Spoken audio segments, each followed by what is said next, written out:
Morning and welcome back, campers. Ready for another fun day before we go into a 3-day weekend.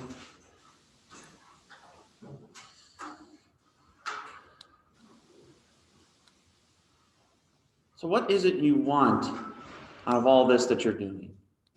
Being here in this class, getting through this education. What do y'all want out of this? What's that? Money? Okay. Anybody want anything else out of the money? Expand your knowledge, okay. Anything else? And I appreciate the honesty too. Both ways. Job would be nice. Yeah. Comes with the money. That usually provides the money. Yeah. Anything else? Learn. Learn. Why do you want to learn, or why do you want that money? Happiness. Bingo. Right?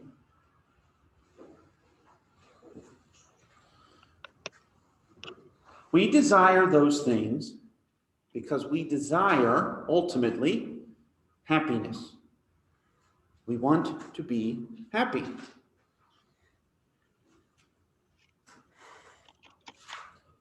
That is what we want in the end, no matter what it may be. We may have different things we think bring us happiness. But the ultimate thing we desire, whether it is that knowledge, that money, that job, friends, whatever it is you may list out in thinking of it, what you ultimately desire is happiness. The human heart desires happiness above all things. That which satisfies, that which truly pleases us.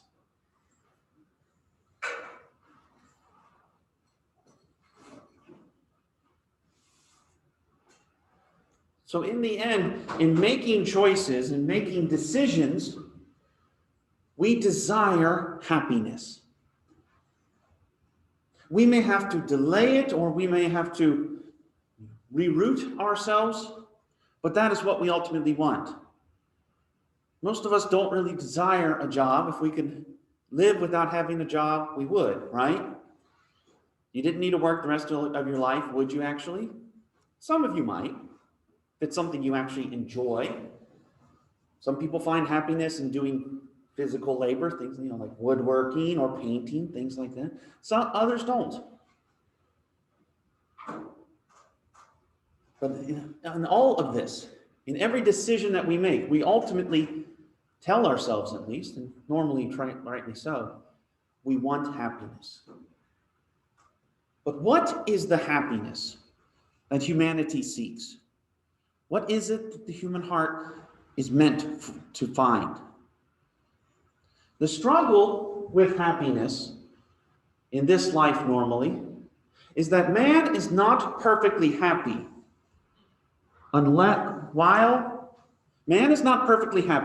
while something remains for one to desire, to seek. Our happiness is satisfied when we receive that which we desire, that which we seek. Right? For some of you, your happiness at this point is might be getting through this class and going into the 3-day weekend, right? Relaxing after being subjected to classes for an entire week. Oh, the horror, right?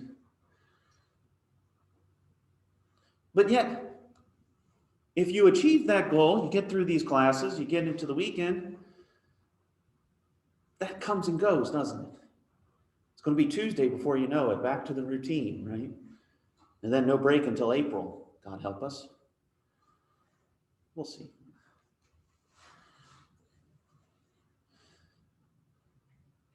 Humanity struggles to find happiness. We talk in the Christian tradition about two types of happiness. and often talked about it in the context provided within the traditions, usually using Latin words. There is temporal happiness, that which we can find in this world, called in the Latin felicitas, or felicitas. You could say felicity. This is that happiness that can be found every now and then, or in the changing goods of the universe. Whether it's food or drink, whether it's rest, whether it's love, whether it's peace.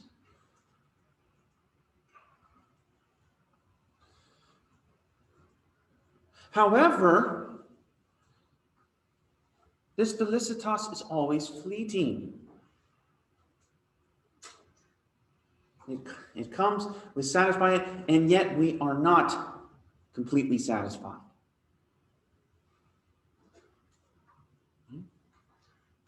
How long was it you played with your Christmas toys when you were kids?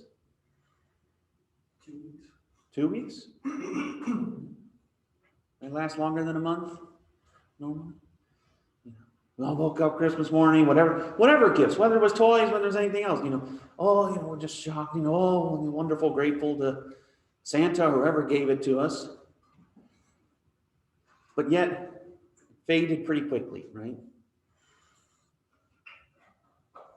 Because the ultimate happiness we are meant to have, that we are seeking, we are finding, is one that we will never lose. And yet we find in all of the things of the world, it's always lost.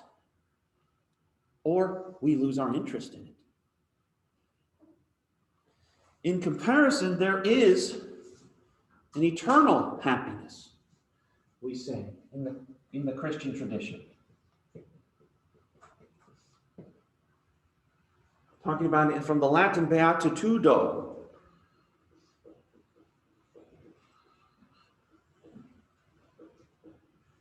There is an eternal happiness, a happiness that will never end. In our Christian tradition, there is only one place or one thing in which this can be found. We believe ultimately in God. Yes. Is that where the beatific vision comes from? Yes, ultimately, yes. The most blessed and most happy vision, yes, to see God face to face forever.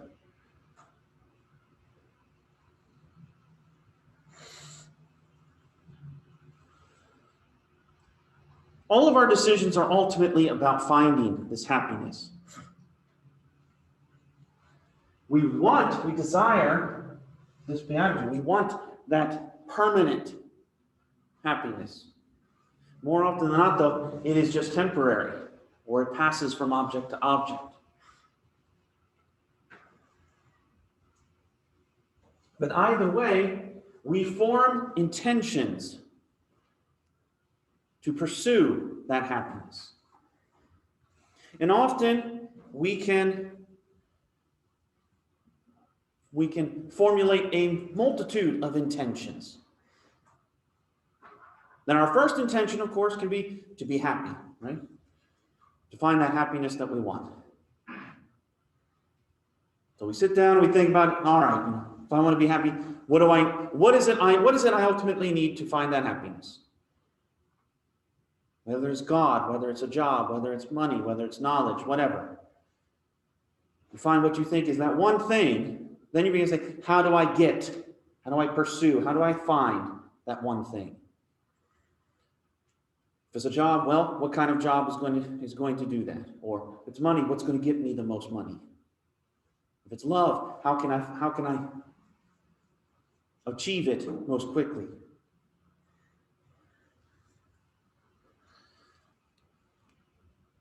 In morality, we formulate intentions that give us an aim or a path towards which we follow.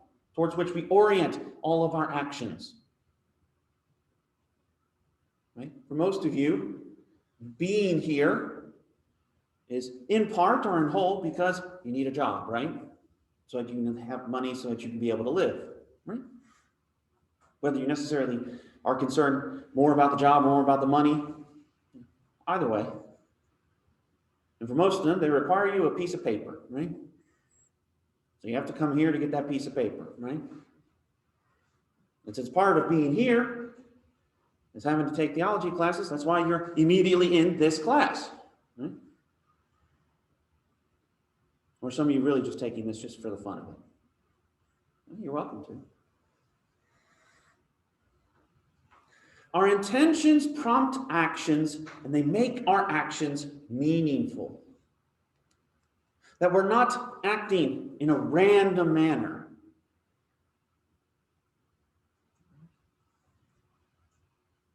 We are normally intentional creatures, intentional beings. Most of what we do, the majority of what we do, we think out and we process and we plan before we do it.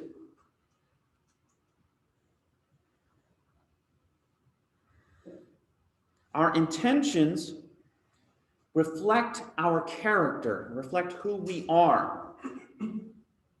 But at the same time, they can also help shape it.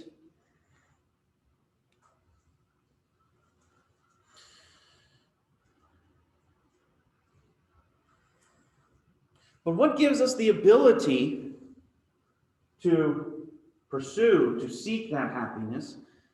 What gives us the ability to formulate these intentions? How is it that we can do that? It's because of that one character or trait of humanity that begins to distinguish us from the rest of creatures.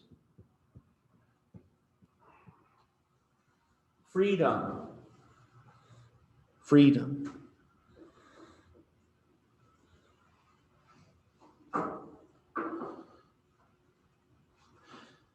Now, how would you define freedom?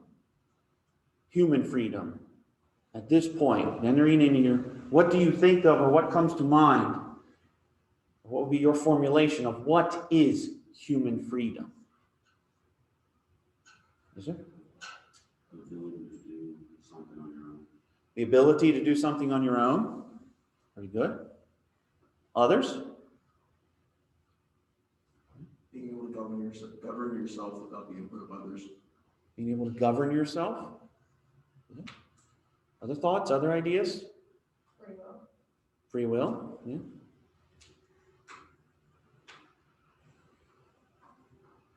Good. We ought to first of all understand freedom in contrast to instinct.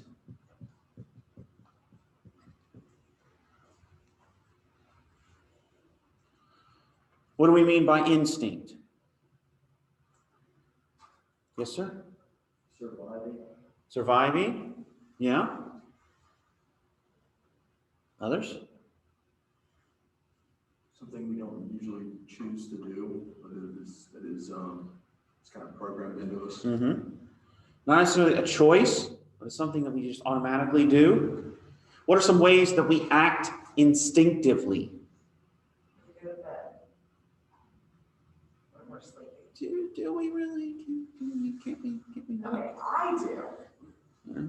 Can't we just power on, drink the 5 hour and just keep going, keep playing the cyberpunk or something like that, can't we just keep doing that?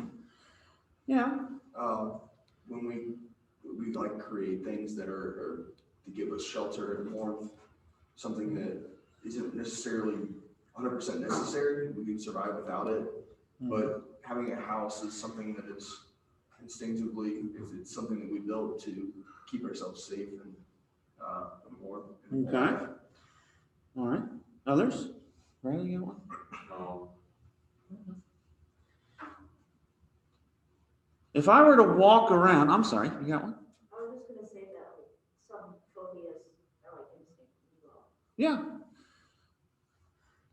So an instinct is something that we don't 100% control on our own, that we kind of do almost automatically. So if I were to walk around and I all of a sudden lunged at you, your reaction would probably be rather instinctive in one way or the other, right? What's kind of the normal instinctive reaction to danger? Deflation, hit back. What's that? Deflation and hit back. Fight or flight, right? That's normally instinct. We don't automatically think about it. We engage, we do it. We often don't think about breathing, do we?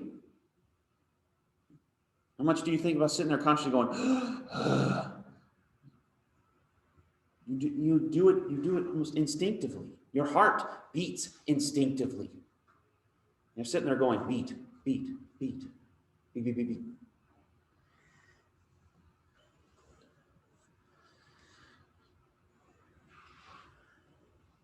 So freedom, acts that are done with freedom, are ones that we do choose to do.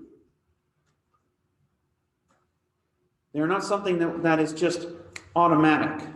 Now, of course, we can change our instincts. We can influence or change our instincts. But we still have to even make the free choice to do that. But how is it that we can define what freedom is? This is a part of the struggle in much of our modern day. You know, we have very, very wide understandings or ideas of what freedom is. Big also American thing, you know, my freedom, America and freedom and all that, right? But what do we even mean by that?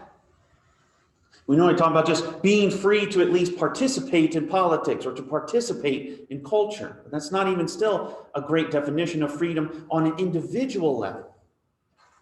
What I am free to do. So, to understand this, we would look at it from the Catholic perspective. The definition, as we see in the Catechism of the Catholic Church about what freedom is that freedom is the power rooted in reason and will, the power rooted in reason and will, to act or not to act, to do this or to do that.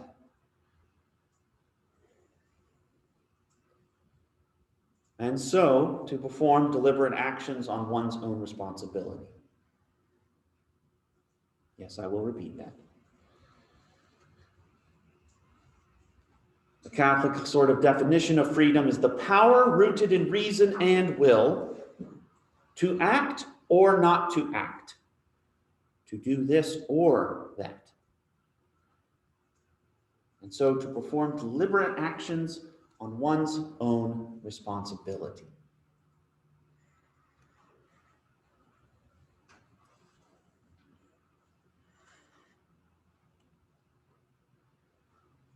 So we first note in that definition that it is a power. It is something that is able to be done, to be carried out, executed.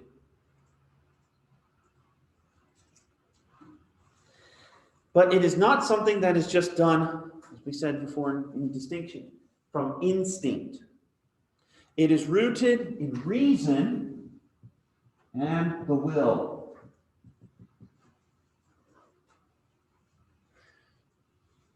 Reason for the human being is the ability to process our experiences, our sense experiences, our actual experiences, so as to grasp as much as possible the world around us. The will is the power to be able to act. To act based on reason or against reason, right? We can be instinctive, go to sleep, or we can be not instinctive and stay awake.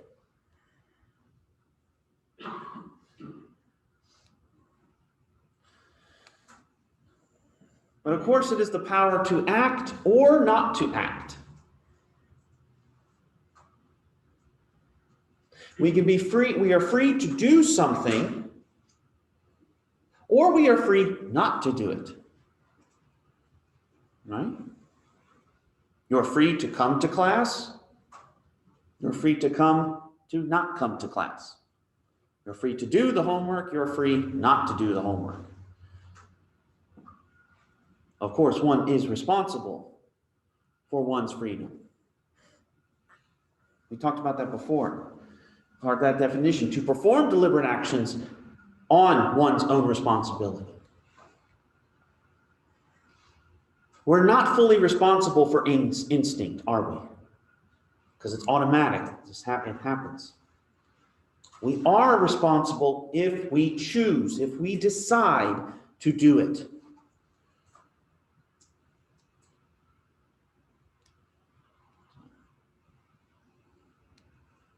Now you say, for the class example, of course, sleeping in class, right? Well, it's instinct for me to sleep when I'm tired, right? But what led you to be tired? Is it just because you're sick and you're infirm and you need sleep? That's more instinct.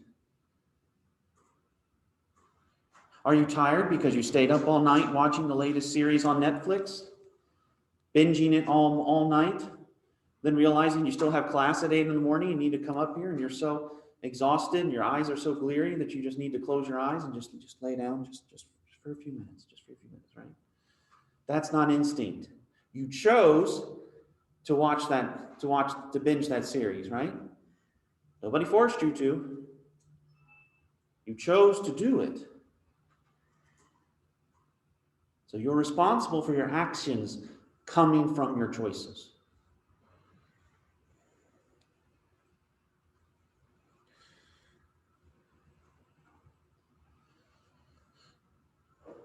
We are only able to discern and formulate morality because we are free creatures who can act differently from or even contrary to our instinct. Because we have this reason, because we have this will, we have the freedom to act in a way different from our instincts.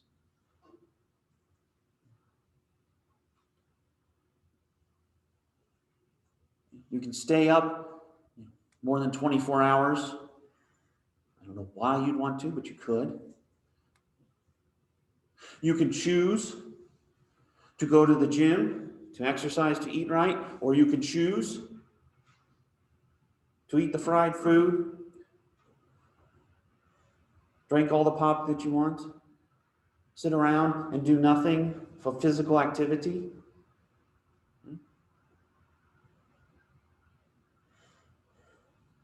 Morality is focused on our free actions.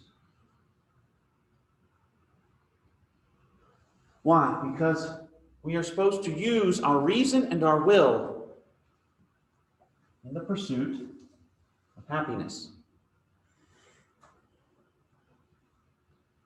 If we are crafted, if we are oriented towards happiness,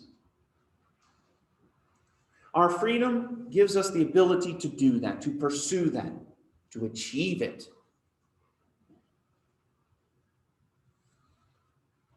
Whether we actually do that or not is the question.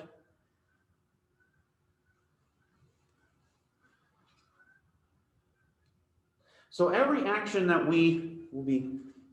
or every type of action that we will be looking at in this class are meant to be free actions.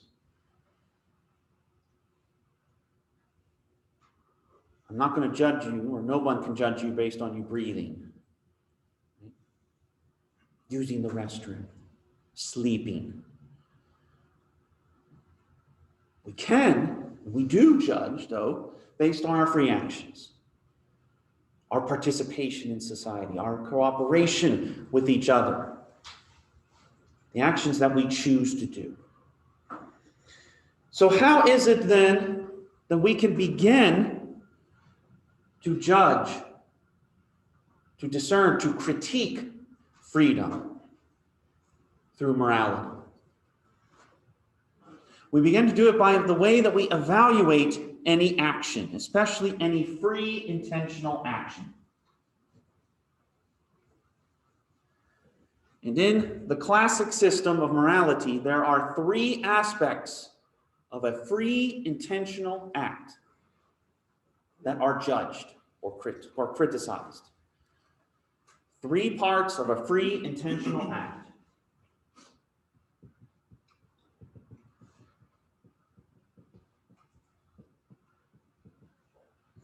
The first is, of course, the intention with which one enters into the action.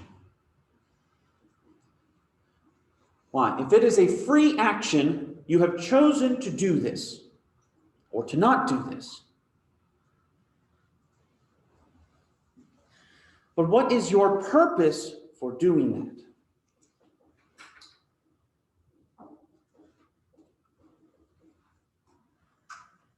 Now, it seems I was like, well, aren't we supposed to judge the act, the object of the act itself? We are, and we will talk about that. But first and foremost, we judge the intention, the reason why this is being done.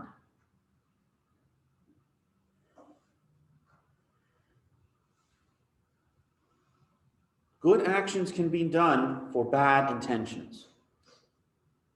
And it can be a means of critiquing that action.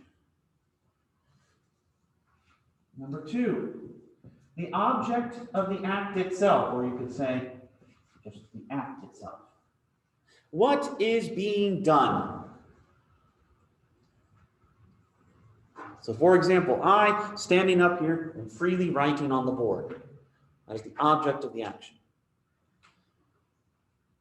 My intention is, of course, to communicate material to you. How well I'm doing that remains to be seen. So we have entering in, we have the actual act itself. But there is also everything around it. And that is the circumstances.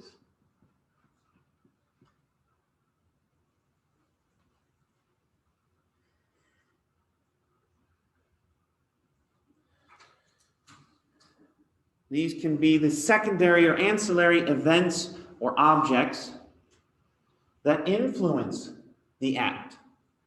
This, of course, can include the end or the result. It can include people who are influencing either of the first two, the intention or the object. Maybe the criteria that make it different on that day. For example, driving in the rain versus driving on a clear sunny day. Those are different circumstances for driving. You don't drive the same way. Or we're not supposed to, right?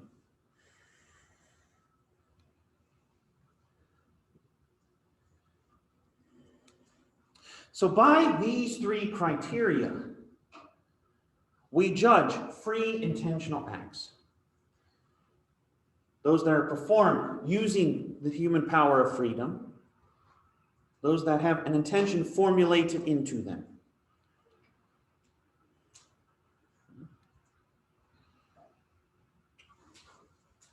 Looking at it in our own class setting right here, right now. What are you doing? What's your object? Participating in class, right? What's your intention? As we talked about before, whatever your big picture or small picture intention. Small picture may be just getting the degree, so you're here to get that. Big picture, the ultimate big picture, finding your happiness, right? Circumstances. What make it different about this day? Being here on a nice, wet, cloudy day in January versus being here on a nice, sunny day in late April. The semester's almost over. It changes the way we evaluate it.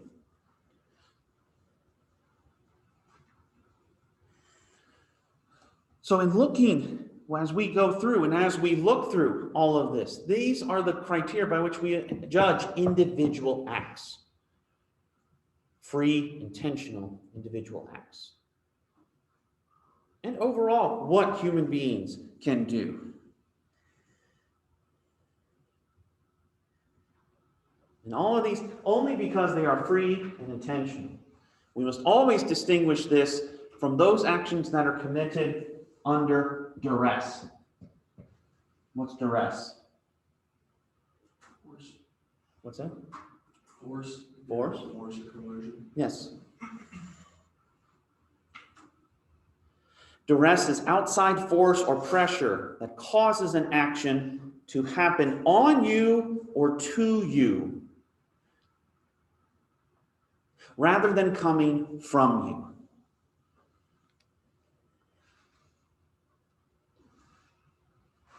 So that example earlier, if I'm walking around and talking, I just lunge at you. You're going to act in a little bit of duress, right? Something is being done to you, so you're going to react instead of acting. Whereas we may not necessarily judge your reaction. Can definitely judge my action, correct? What is my intention in it? What is the object that I'm doing? What are the circumstances around it?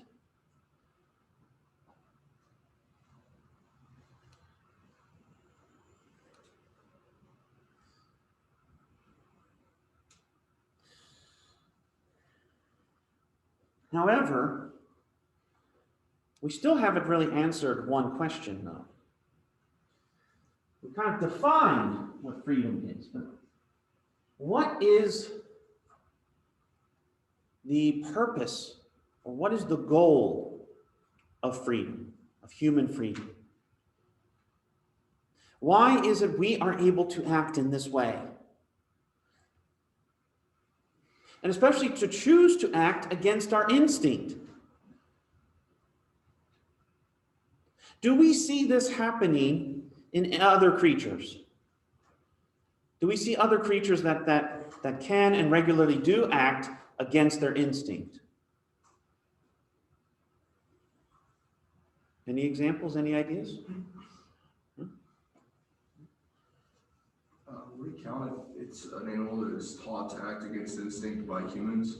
For example, like there's a dog that's taught how to like press buttons in order to communicate in English. It's to what it wants, or would that still be instinctual? Well, I mean, it's been taught to do that, hasn't it? Yeah. So in one sense, we've changed the instinct, or we've redirected the instinct. Just like in a certain sense, it's instinctive to walk, isn't it, for us at this point? Do you physically go, all right, lift up your leg, go leg forward, like the Ministry of Silly Walks or something like that? But yet, when we were babies, when we were children, we didn't know how to do it. We had to be taught. So instinct can be, actions can become so habitual, they're almost instinct. But yet, I think of it this way. You talked earlier about the instinct for shelter and whatnot, right? Yet can't we freely, or even perhaps in a certain sense not freely, can we freely choose to abandon shelter? Could someone freely choose to just strip themselves and go out and stand naked in the rain outside right now? Don't know why, but could they? Yes, they could. A human being could. Our freedom gives us the ability to act in a way far different than every other creature we know of. Almost all of them act pretty much on instinct. Those basically the instinct to survive, the instinct to live, the instinct to reproduce. But we do far more than that with our freedom. Yet what is the purpose, the meaning behind all of that? Why can we act freely?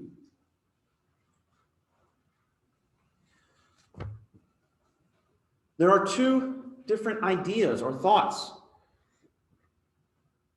on acting in this way. The first perspective is called the freedom of indifference.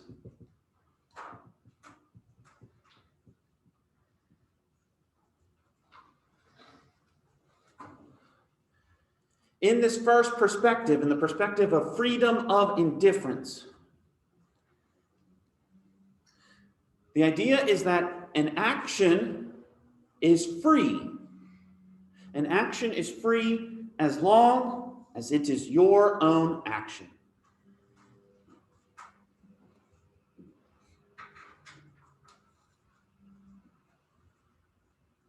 So the emphasis in freedom, in this perspective, in freedom of indifference, is to say the only thing that matters about freedom is your capacity to choose.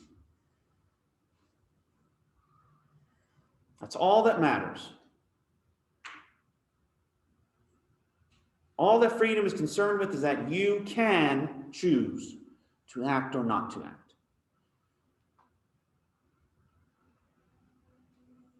A good way to reflect on that might be the example of spouses, a married couple. The husband is tempted to cheat, and indeed begins to cheat with his wife. Begins to see other people against this promise that he made to his wife, whereas the wife remains true to that promise. Under this idea of freedom, as freedom of indifference, freedom gives them the ability to do both. They can choose to observe their promises or not. So both are equal in that formulation. Both are equally free. In fact, some will argue the husband is more free. He is so embracing his freedom as to not be limited by any sort of constrictions or restraints. Free to choose with whoever he wants to live with, right? So in the perspective of freedom of indifference, it is saying it's all about freedom. I just gotta be free. I gotta be free to do what I want. I say oftentimes, this is what we normally as Americans probably think of when we think of freedom. It's just the ability to choose. Government can't tell me what to do, can't take away my rights, my freedoms. Right? Yet, another perspective says that freedom is meant for something more. And this is freedom for excellence.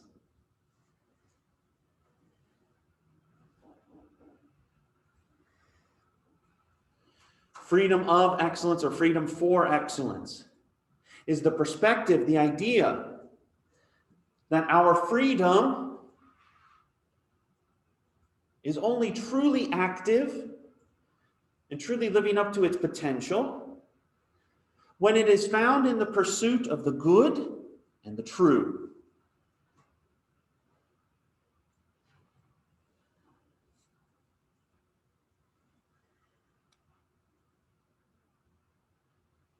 Otherwise, our freedom is actually lost or diminished by avoiding the good, avoiding the true. So, in that previous, I'm sorry. I was going to ask, could you repeat the definition real quick? I didn't catch that. Absolutely, absolutely. So freedom of excellence or freedom for excellence is the perspective of freedom being found or perfected in the pursuit of the good and the true. Otherwise, it is diminished or lost. You're welcome. So looking at that previous example, the adulterous husband versus the faithful spouse, faithful wife. In the perspective of freedom of excellence, it would be argued that the wife is actually being more free than the husband. Yes, she is more free. Why? Because she is pursuing the good and the true. She has made a promise and she is living up to it. Whereas the husband has abandoned it, lost it. So in a sense, he has lied. There's a promise. We say we're going to do this, and he is not being faithful to it. So he's lied and he's broken that promise. So that his freedom is actually being restricted. He has more freedom and indifference, doesn't he? In indifference, they argue. Yes, the argument is made on the perspective of freedom and indifference that he's more free because he's not restricted by a promise.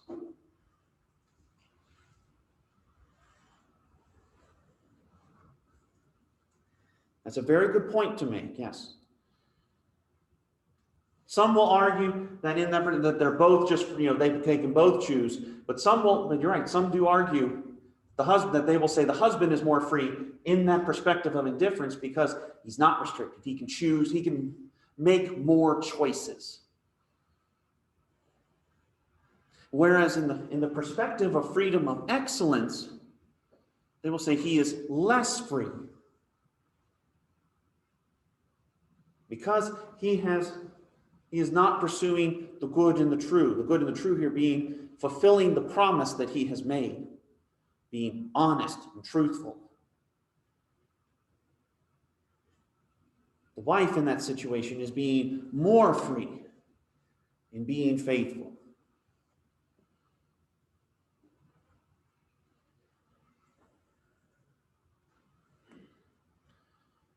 So the difference here is saying, what is that? Is that object or the goal of freedom? Indifference says there is no goal, pretty much. There's no goal to freedom. There's no end, as it were, towards which it is oriented. It is all about choice. Just got to choose. I need to choose. I want to choose. Whereas the freedom, in the perspective of freedom of excellence, it says you are able to choose because there are things that are good and there are true. You are able to orient yourself to do it. It's not something to be done instinctively, but something that is to be completely embraced.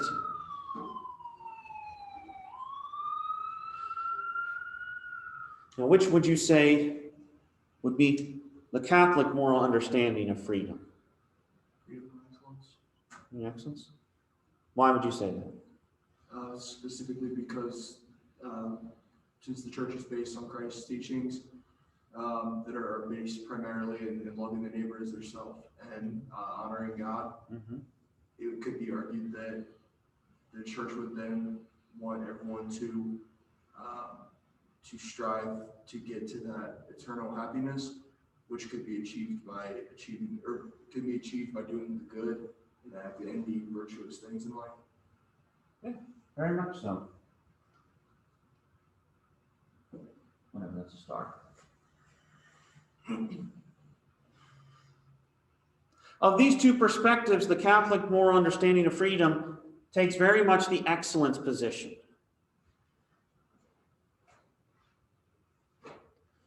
God has created humanity and endowed humanity with freedom, with that power rooted in reason and will to act or not to act. Not that humanity may just do whatever it wants, but that humanity with that power can truly orient itself in freedom towards the good and the true. Above all, that which is the most good or the most true, or that which is goodness itself and truth itself. God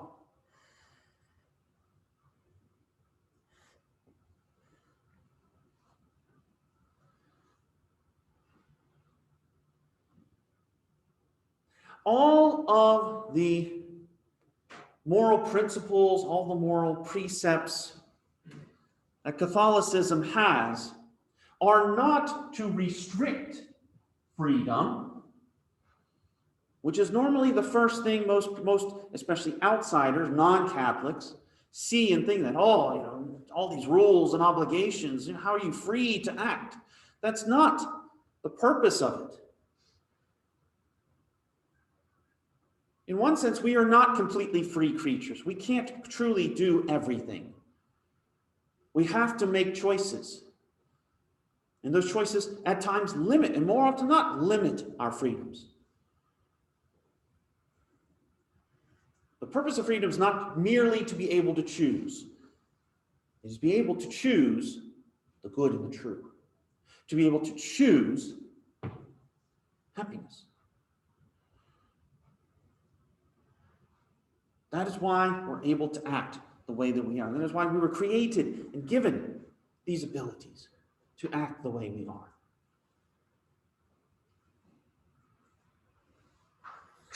Not to do just whatever we want, just whatever pops into our mind, but able to find that which gives us happiness. Whether even the temporary happiness or that which abides forever.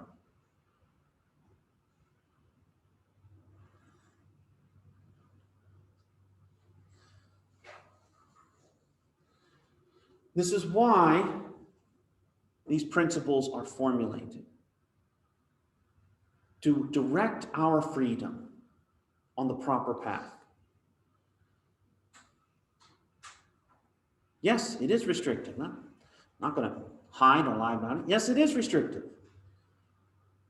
But more often than not, when we're pursuing our happiness, if it's something that truly satisfies us, we're fine with that because we're finding our happiness.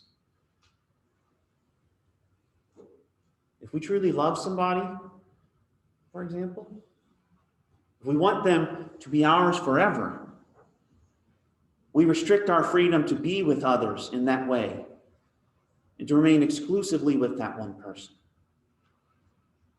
Most of us would probably say we're not losing freedom in doing that. We want to do that because that brings us happiness. It is more so, infinitely more so, with God. In all of these things, it's not about the ability to choose. It's about what you do with your choices.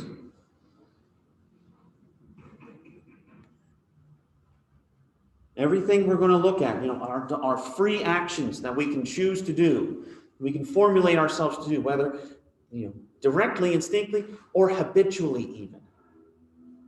But in all of these things, having the freedom and having the intention to do it matters. You want happiness? Sometimes you got to give some stuff up to get it.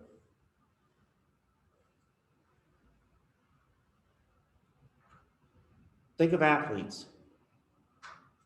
They give up a lot of their free time in pursuit of that good. Spending time working out or improving their techniques or understanding their opponents. Why? They want to be successful.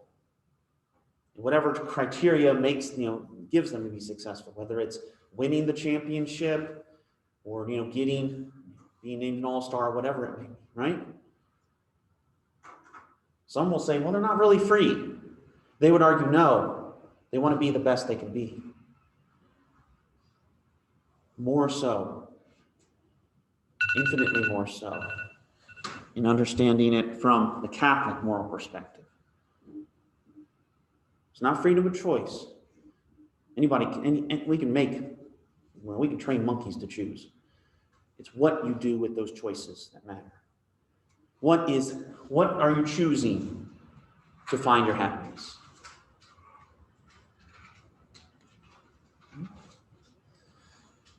Any other thoughts, questions? Yeah. This say, could it be, when you talk about that, the felicitas, Mhm. could it, so like, like animals try and drive pleasure, but it's not really happiness, but it's that fleeting, like, just enjoyment. Mhm. Would that be something that could be considered akin to that, or would it, because it's, even though it's a temporary pleasure, would it still be different because it's in an animal and not with the understanding of the entire circumstance of what's going on? If a dog just enjoys being a pet, is that happiness or pleasure? We'll have to get into that a little bit more in the future time, because there's deeper understanding of how can we distinguish happiness, our happiness from the apparent happiness of all of the rest around us. So we'll get into that some more later in the semester. Okay. Anything else? So you should see up by noon the first week's quiz. I will make that due by Tuesday at noon. Should be about 9 or 10 questions, 10 points. So already getting some things in your grade. That will be posted on Canvas. Also, get working on your first writing assignment. That is due next Friday, by the end of day next Friday. If you'd like to turn it in early, you are most welcome to get it done. So, anything else? Just Resubmit that on Canvas. on Canvas. Yes, please submit it on Canvas. Don't email it to me. Submit it. If you're having issues with Canvas, let me know and all that. But yes, submit it through Canvas. All right. Will the quiz just deal with the reading or just the lectures, or will it have? On the readings, maybe some on the lectures and some of the reading material as well. All right. And like I said, like 9, 10 questions, like 10 points. It's not that big of a thing. Okay. So get working on that, and we will see you all Wednesday. So enjoy your long weekend, and don't get too wet.